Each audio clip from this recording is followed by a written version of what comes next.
Holden, what town are you from? It's pretty cool to see all these people here. Yeah. What do you like about the Bullarama in Trochu? They get bucked off. They get bucked off. So you getting ready to do some mutton busting? Is that what it's called? So tell everybody, what do you do when you get out there and you get mutton busting? Hold on. Yep, hold on, because this episode is going to be a pretty wild ride. I'm Drew, and I'm a documentary filmmaker with a goal of visiting 25 towns in 2025. To get out and really explore the province and uncover the little gems, the small towns that are the heart of the province.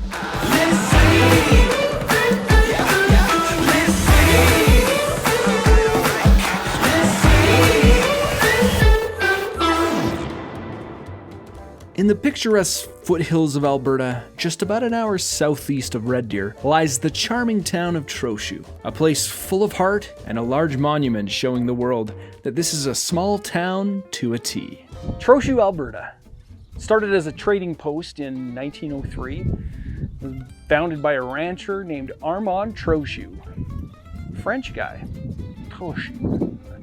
So it's kind of fitting that we're here in Trochu at an ag type event. You know, rancher, ag type event. Yes, a Bullarama. I've really only experienced bull riding at the Red Deer Centrium in a large stadium venue pretty far from the action. So right off the get-go, being so close to the bulls and all of the action, it was absolutely amazing. But I got to realize right away, as fun as this was for me, there was a lot more to it that went into this event that really made it a lot more magical. It's clear that it isn't just a show. It's a community pulling together with banners, fence panels, grit, and a whole lot of volunteers. Trochu Ag Society's here. It's a pretty small committee, but they, all the steel that you see back here has all been paid for and put up just by a handful of people. Stock's coming from all over Alberta. We got stock coming from Chestermere, some from Gleason, Elnora, Rockyford. Well, the excitement was building as the crowd trickled in. People from all over. And we even talked to some ladies who came all the way from Ireland. And they were here in Alberta and ended up in Trochu checking out a small town event. Bull riding. Pretty cool. And while we were all here anticipating the big show with the pros of today, first up, it's the legends of tomorrow. Meet Case. He's what they were calling a wool fighter. I'm here with the youngest bullfighter. Okay, what is the secret to being a good bullfighter? Be good. Be good. Your dad's a bullfighter? What's his name? Third main countryman. So one day you're gonna be a bullfighter like your dad then? Yep. Cute, right? And I don't doubt his statement in the least. He was the best bull fighter I've ever seen. He had some pretty impressive acrobatics. Yeah! I'm here with some mutton busters. Are you a cowboy? You're here? Nice. So you guys getting ready to wrangle some sheep? Yeah. That's what you're doing? I'm getting ready for it to step on my neck again. Oh, was that what happened last time? It stepped on your neck? It's okay, but you're still doing it. Okay. There you go. It doesn't matter that this kid got hurt last time. He's back at it and being tough. Clearly, some aspiring little bull riders who will one day graduate from sheep to bulls. Wow, guys, this is the Trochu Bullarama. We're here. We've got a good turnout for a small town. We're gonna see some bulls right now. We're getting ready for some mutton busting. That's why we're actually in the ring. I wouldn't be here if they were getting ready to release the bulls, because we're not in Spain or anything like that. I am super excited to see what we're gonna have with mutton busting and then some really awesome bull riding. Let's check it out, guys. Is there any mutton busting fans in the crowd tonight? Yeah.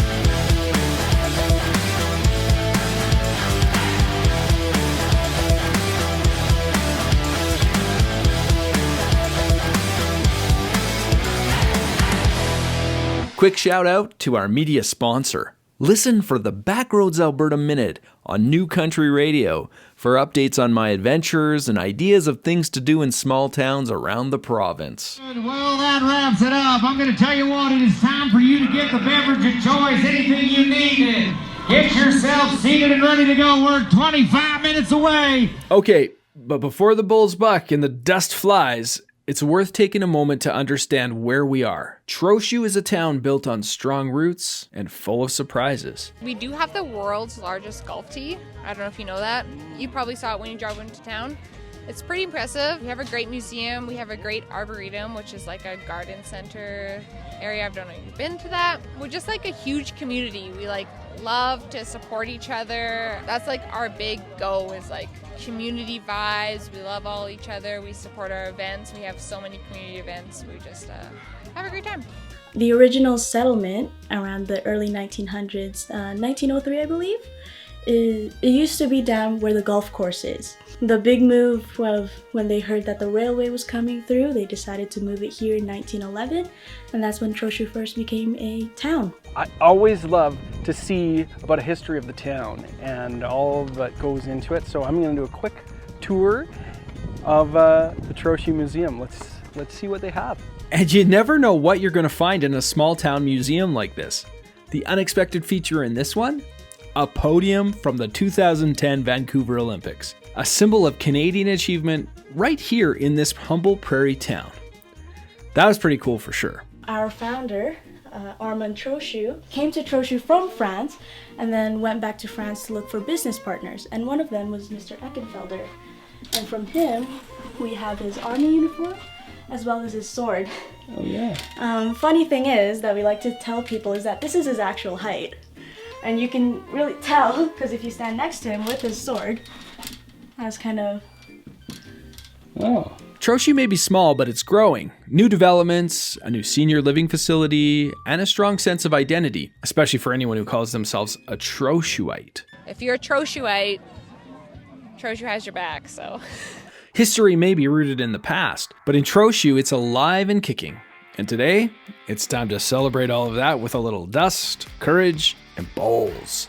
So much needs to be done in such a short period of time that you can't really physically be thinking about it. It's you let your subconscious take over and get into the zone, and a lot of mental work goes into this preparation and mindfulness and all that. Yeah, because I saw them unloading those bowls, and yeah, they look a little mean. Like they're like pretty crazy. Yeah, some of them are mean, some aren't. They do their job, we do ours. What town are you from? Lloydminster, Saskatchewan. I'm also Lloyd. Lloyd, so that's 2 for Lloyd. Prince Albert, Saskatchewan. Red Deer, Alberta. Nice, that's my hometown. Good job. Yeah. All right, man. Westlock, Alberta. From Gatineau, Quebec. You're here all the way from Quebec. Yeah. No. Yeah. And are there rodeos and stuff like that out there? Yeah, there is, but not much. That's why I'm here. I'm from Sundre, Alberta. I'm from Brooks, Alberta. Sundre, Alberta. So two for Sundre.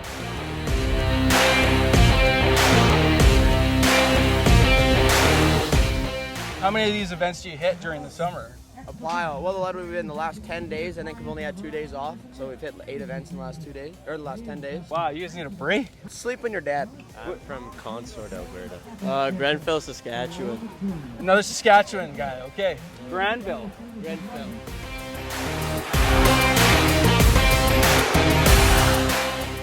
And the last one here.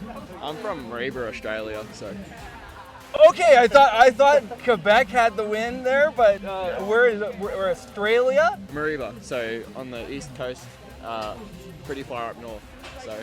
Welcome to Canada. Welcome to Alberta, small town Alberta. Yeah. Do you have like events like this in Australia? Yeah, we have the same events, similar events. Just not as many, I guess, but yeah. I'm loving it over here, so. Well, you know, I really have to tip my hats to all the guys that come and get on these bulls because they're going all year long. There was guys here today, got on 3-4 bulls today, you know, and then they're going to pack up and they're going to head somewhere else tomorrow and get on another one, right? And they come here, they're beat up, they're banged up, and they continue just to give it all they got, and it's awesome to see. I get just as excited as them, right? Like, I get just as excited to watch these guys ride and win, too. Talking to Jonathan, the announcer of the event, I got the idea right away that bull riding isn't just a sport, it's a culture. And in towns like Troshu, I think I'd call it the beating heart of the community. This is the heart of the Western industry, right? Small town Alberta, small town Saskatchewan's town comes out and they throw everything they have at these cowboys that come and get on for them each and every year. And this is the second year I've had the opportunity to come here and do this particular bull ride. And there's just really nothing better than that, right?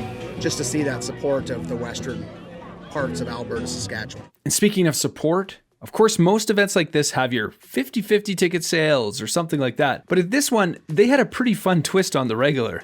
They auctioned off some bulls. 550. I'm 550. Him and again 550. Now 600. I'm 600. Him and again sing.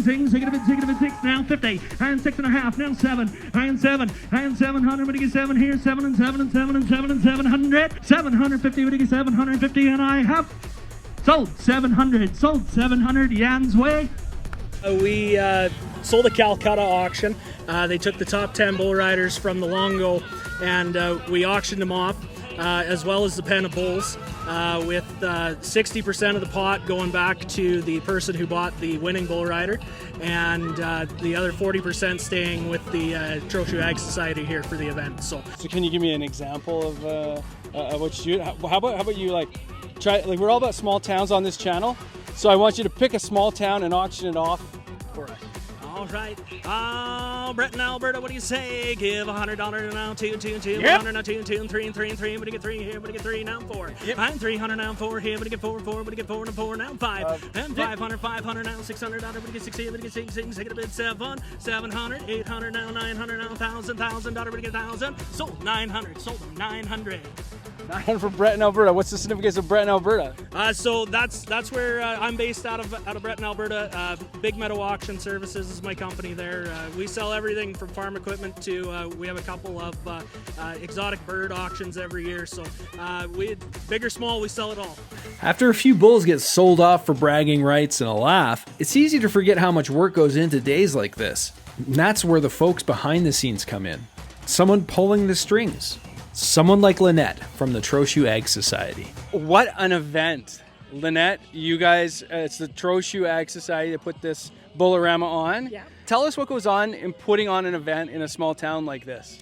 Oh boy, a lot of volunteers. It's hard to find volunteers, but the ones we do a lot of work. So our idea with our Troshu Ag Society was that if we build the venue, they will come. That was kind of our motto. And so now that we've got it all set up, we've got the back pens, we've got the rodeo is set to go.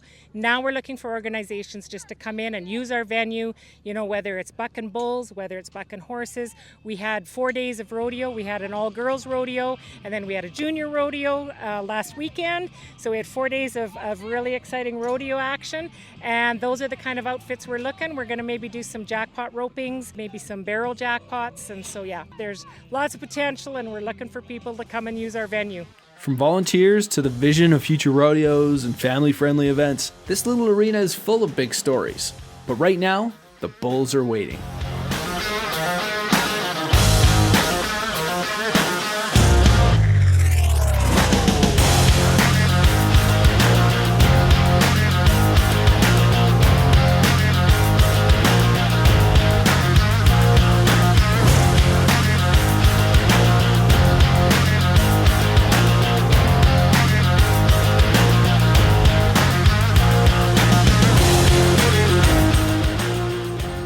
Was awesome. I don't know how many we had, but I mean the stands look really full. I was back and forth between all of it, and we'll keep doing it as long as people keep coming. Awesome. Well, ladies and gentlemen, he is the champion in front of you today, and what a job he did. Absolutely outstanding. Well, as we drop the curtain on the 2025 Trochu Bullarama, I certainly appreciate each and every one of you coming out here, spending time with us on this beautiful Saturday afternoon. Small town events like this, what a fun day. And these guys are tough. You get on a mean bull like these guys are on, oh man. It's getting there and talking to these guys, seeing what kind of goes through their mind a little bit.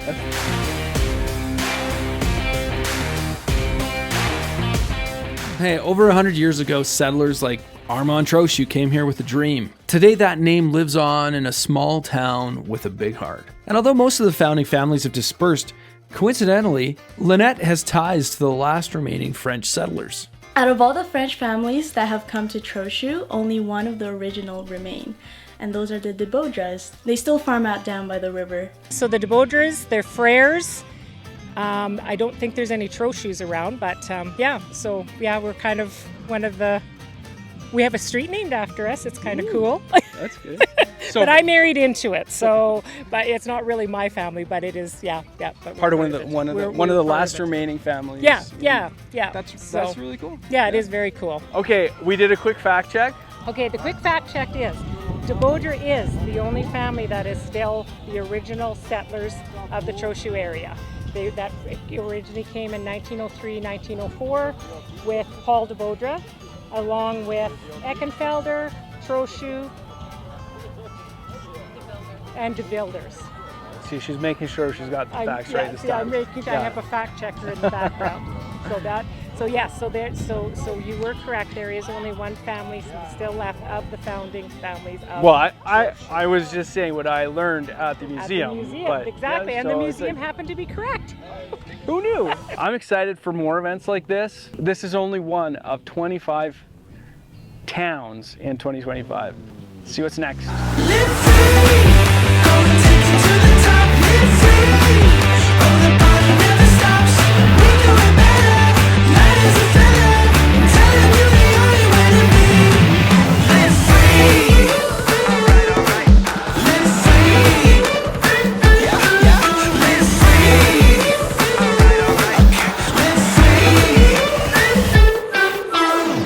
Well, we've talked a lot about the heart of the West here in Trochu, but next time we're headed to the town that claims the title for real, Stettler, Alberta, the literal heart of the province, and a place where history rolls in on steel wheels. Hop aboard a vintage steam train to Big Valley, where the prairie past comes to life. Don't miss the next episode, Backroads, Alberta.